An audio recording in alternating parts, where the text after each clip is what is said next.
ಬೆಂಗಳೂರು ಸ್ಫೋಟಕ್ಕೆ ಸಂಬಂಧಪಟ್ಟ ಹಾಗೆ ರಾಮೇಶ್ವರಂ ಕೆಫೆಯಲ್ಲಿ ಆದಂತಹ ಬ್ಲಾಸ್ಟ್ಗೆ ಸಂಬಂಧಪಟ್ಟ ಹಾಗೆ ರಾಜಕೀಯ ಕೆಸರೆರಚಾಟ ಆರೋಪ ಪ್ರತ್ಯಾರೋಪ ಮುಂದುವರೆದಿದೆ. ಕಾಂಗ್ರೆಸ್ ಅಧಿಕಾರಕ್ಕೆ ಬಂದಿದ್ದಕ್ಕೆ ಇಂತಹ ಘಟನೆಯಾಗ್ತಾ ಇದೆ. ಕಾಂಗ್ರೆಸ್ನವರು ಬೆಂಗಳೂರನ್ನ ಬಾಂಬ್ ಸಿಟಿ ಮಾಡಿದ್ದಾರೆ. ಗಾರ್ಡನ್ ಸಿಟಿ ಕಾಂಗ್ರೆಸ್ನವರಿಂದಾಗಿ ಬಾಂಬ್ ಸಿಟಿ ಆಗಿದೆ ಅಂತ ಹೇಳಿ ಕಾಂಗ್ರೆಸ್ ವಿರುದ್ಧ ವಿಪಕ್ಷ ನಾಯಕ ಆರ್ ಅಶೋಕ್ ವಾಗ್ದಾಳಿಯನ್ನ ನಡೆಸಿದ್ದಾರೆ. ಬಾಂಬ್ ಹಾಕುವವರು ಏನೂ ಆಗಲ್ಲ ಅಂತ ನಿರ್ಧರಿಸಿದ್ದಾರೆ. ಇಡೀ ಜಗತ್ತಿಗೆ ಪಾಕ್ ಜಿಂದಾಬಾದ್ ಅಂತ ಕೂಗಿ ಗೊತ್ತಿದೆ ಅಂತ ಹೇಳಿ ಕಾಂಗ್ರೆಸ್ ವಿರುದ್ಧ ನ್ಯೂಸ್ ಫಸ್ಟ್ ಜೊತೆ ಆರ್ ಅಶೋಕ್ ಅವರು ಮಾತನಾಡುವಂತಹ ಸಂದರ್ಭದಲ್ಲಿ ಹೇಳಿದ್ದಾರೆ. ಆರ್ ಅಶೋಕ್ ಅವರನ್ನ ನಮ್ಮ ಪ್ರತಿನಿಧಿ ಮಧುಸೂದನ್ ಎಕ್ಸ್ಕ್ಲೂಸಿವ್ ಆಗಿ ಮಾತನಾಡಿಸಿದ್ದಾರೆ. ಈ ವಿಚಾರಕ್ಕೆ ಸಂಬಂಧಪಟ್ಟ ಹಾಗೆ ಬನ್ನಿ ನೋಡೋಣ.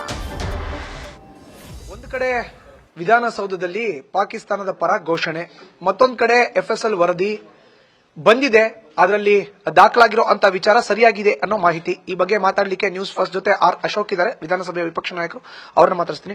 ಅಶೋಕ್ ಅವರೇ, ಈಗಾಗಲೇ ನೇರವಾಗಿ FSL ವರದಿಯಲ್ಲೂ ಕೂಡ ಪಾಕಿಸ್ತಾನ ಪರ ಘೋಷಣೆ ಕೂಗಿರೋದು ನಿಜ ಅನ್ನೋ ಒಂದು ಮಾಹಿತಿ ಲಭ್ಯ ಆಗ್ತಾ ಇರುವಂತದ್ದು. ಇದ್ರ ಬಗ್ಗೆ ನಿಮ್ ಫಸ್ಟ್ ರಿಯಾಕ್ಷನ್ ಹೇಳೋದು? ಇಡೀ ಜಗತ್ತಿಗೆ ಗೊತ್ತೈತೆ, ಇಡೀ ಜಗತ್ತಿಗೆ ಪಾಕಿಸ್ತಾನ ಜಿಂದಾಬಾದ್ ಅಂತ ಕೂಗಿರೋದು ಇಡೀ ಜಗತ್ತಿಗೆ ಗೊತ್ತದೆ. ಅಲ್ಲೇನು ಒಬ್ಬರೇ ಇಬ್ಬರೇ ಇದ್ರ, ನೂರಾರು ಜನ ಇದ್ರಲ್ಲಿ, ಎಲ್ಲ ಮಾಧ್ಯಮದವರು ಇದ್ರು, ಎಲ್ಲ AS IPS ಅಧಿಕಾರಿಗಳಿದ್ರು. ಜಗತ್ತೇ ಇದು ಕೂಗಿರೋದು ನೋಡಿದೆ. ಆದ್ರೆ ಕಾಂಗ್ರೆಸ್ ಅವ್ರಿಗೆ ಮಾತ್ರ ಇದು ಯಾಕೋ ಕಣ್ಣಿಗೂ ಕಾಣಿಸ್ತಾ ಇಲ್ಲ, ಕಿವಿಗೂ ಕೇಳಿಸ್ತಾ ಇಲ್ಲ.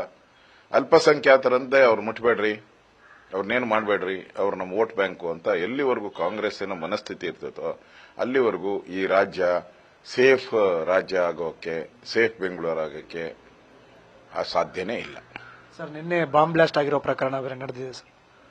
ಇದು ಬಹಳ ನೋವಿನ ಸಂಗತಿ. ಬೆಂಗಳೂರು ಒಂದು ಗಾರ್ಡನ್ ಸಿಟಿ, ಸೇಫ್ ಸಿಟಿ ಎಲ್ಲ ಇತ್ತು, ಈಗ ಬಾಂಬ್ ಸಿಟಿ ಮಾಡಿಬಿಟ್ಟಿದ್ದಾರೆ.